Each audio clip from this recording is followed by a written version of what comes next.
Hello guys, മാങ്ങ അച്ചാറിടുന്ന പുറപ്പാടിലാണ്. മാങ്ങ നല്ലവണ്ണം അരിഞ്ഞു ചെറിയ രീതിയിൽ അരിഞ്ഞു വെച്ചിട്ടുണ്ട്.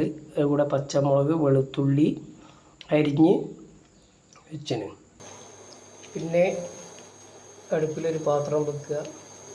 നമുക്ക് വേണ്ടത് എള്ളെണ്ണയാണ്, കടുകെണ്ണയാണ്, അല്ലെങ്കിൽ എള്ളെണ്ണയാണ്. പക്ഷേ ഞങ്ങളിവിടെ ഇപ്പോൾ എടുത്ത് ഉപയോഗിച്ചത് വെളിച്ചെണ്ണയാണ്.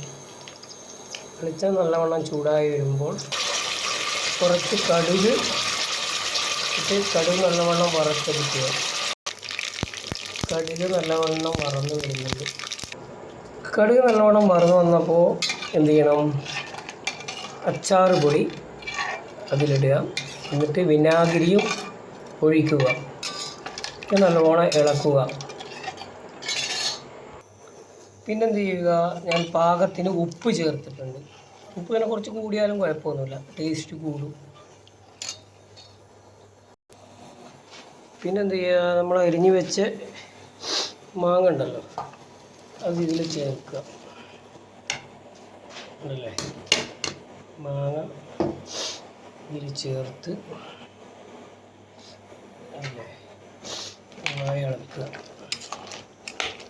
ഇനി ഇതൊരു 10 മിനിറ്റ് വേവിക്കാൻ പറ്റും. 10 മിനിറ്റ് നല്ലോണം വെന്ത് വരും. നല്ല മാങ്ങ അച്ചാർ റെഡി.